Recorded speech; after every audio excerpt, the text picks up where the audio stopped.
నమస్కారం జనం టీవీ తెలుగు వార్తలకు స్వాగతం. అటవీ శాఖ అభివృద్ధిలో భాగంగా నారసింహ ఆంజనేయ అర్బన్ పార్కును ప్రారంభించిన మంత్రి ఇంద్రకరణ్ రెడ్డి.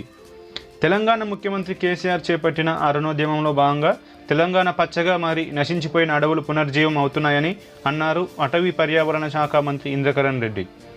యాదాద్రి భువనగిరి జిల్లాలో రాయగిరి వడయగూడెం గ్రామంలో అటవీ శాఖ అభివృద్ధి చేసిన ఆంజనేయ అరణ్యం, నరసింహారణ్యం అర్బన్ పార్కులను ఆయన ప్రారంభించారు. రాయగిరి నుండి యాదాద్రి వెళ్లే రహదారిలో ఏర్పాటు చేసిన అరణ్యాలు యాదాద్రికి వచ్చే భక్తులకు ఆహ్లాదకరమైన వాతావరణాన్ని కల్పిస్తాయని తెలిపారు. యాదాద్రి ఆలయాన్ని ముఖ్యమంత్రి కేసీఆర్ తెలంగాణ దివ్యక్షేత్రంగా తీర్చిదిద్దుతున్నారని, వచ్చే రోజుల్లో ఈ ప్రాంతమంతా పచ్చని అడవులతో, పార్కులతో భక్తులకు ఆహ్లాదకరమైన ప్రకృతి రమణీయతను అందిస్తుందని మంత్రి తెలిపారు. అడవులపై, ప్రకృతిపై మక్కువ కలిగేలా విద్యార్థులకు ఎడ్యుకేషన్ అందించేలా అర్బన్ పార్కులను తీర్చిదిద్దామని మంత్రి తెలిపారు. భారతదేశంలో ఏ రాష్ట్ర ముఖ్యమంత్రి చేయని విధంగా సీఎం కేసీఆర్ మొక్కలు నాటి హరితోద్యమానికి శ్రీకారం చుట్టారని, ఫలితంగా నేడు తెలంగాణ పచ్చగా మారుతుందన్నారు. గ్రామ పంచాయతీలలో, మున్సిపాలిటీలలో 80% మొక్కలు బ్రతికుండేలా ప్రత్యేకంగా బడ్జెట్ను కేటాయించి గ్రామాలకు ట్రాక్టర్లను అందించిన ఘనత ముఖ్యమంత్రి కేసీఆర్దేనని ఇంద్రకరణ్ రెడ్డి తెలిపారు. ఈ కార్యక్రమంలో ఎంపీ బడుగుల లింగయ్య యాదవ్, యాదాద్రి జిల్లా incharge collector Prashant Jeevan Patel, YTDA vice chairman Kishan Rao, Yadadri ఆలయ ఈవో గీతారెడ్డి అధికారులు పాల్గొన్నారు. ఇదిలా ఉండగా స్థానిక ఎమ్మెల్యే శేఖర్ రెడ్డి, ప్రభుత్వ whip Gongidi Sunitha, DCCB chairman Gongidi Mahender Reddy ఈ ప్రోగ్రాంలో కనిపించకపోవడం వలన గొంగిడి దంపతులకు కరోనా వైరస్ వచ్చిందని సోషల్ మీడియాలో వచ్చే వార్తలకు ఆజ్యం పోసినట్టుందని పలువురు అనుకుంటున్నారు. డెవలప్ చేయడం మూలంగా మరి మొక్కలు బ్రహ్మాండంగా పెరుగుతున్నాయి. మరి ఇక్కడ పిల్లలకు కానీ మరి ఇక్కడ ఉన్నటువంటి స్థానికులకు ఈ పార్క్ వల్ల ఎంతో ఆహ్లాదకరంగా ఉంటుంది.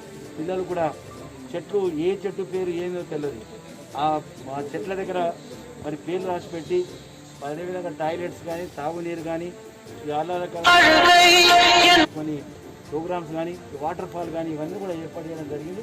దీని అందరు ఇక్కడ ప్రాంతం అంతా కూడా సక్రమంగా ఉపయోగించుకొని ముఖ్యమంత్రి గారు ఇచ్చినటువంటి ఈ యాదాద్రి గుట్ట రేపు రాబోయే రోజుల్లో తెలంగాణ తిరుపతి కాబోతుంది.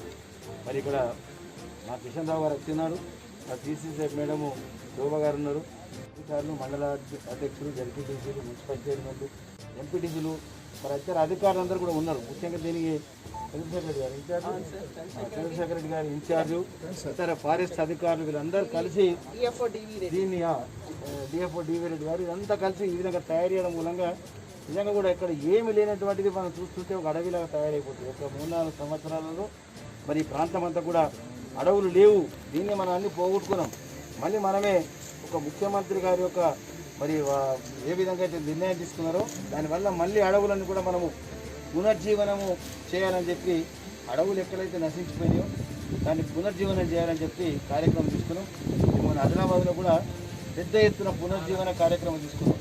మరి ఆ అడవులు మా జిల్లాలో, పూర్వ ఆదిలాబాద్ జిల్లాలో పెద్ద అడవులు ఉన్నాయి, అవన్నీ ధ్వంసం అయిపోయినాయి. వాటన్నిటి పునర్జీవనం చేస్తే మళ్ళీ అడవులు పచ్చదనంతో మనకు రావడం జరుగుతుంది. కాబట్టి నిజంగా ఇక్కడ ఈరోజు వాతావరణం కూడా చాలా బాగుంది. ఈ పార్క్ ఇలా ఇనాగ్రేషన్ చేసిన సందర్భంగా అందరికీ కూడా మరి ఆ యాదాద్రి లక్ష్మీనరసింహస్వామి మరి వారి ఆశీర్వాదం ఉండి ఈ ప్రాంతం అంతా కూడా ఇంకా బాగా అభివృద్ధి కావాలని చెప్పి ఈ యొక్క జలపాతము ఏర్పాటు చేయడం జరిగింది. యాదాద్రి జలపాతము. దీనివల్ల మరి పేరు మరి ప్రచారంలోకి రావాలని అని చెప్పి కోరుకుంటున్నాను. మరిన్ని వార్తల కోసం జనం టీవీ తెలుగును సబ్స్క్రైబ్ చేయండి, షేర్ చేయండి, లైక్ చేయండి.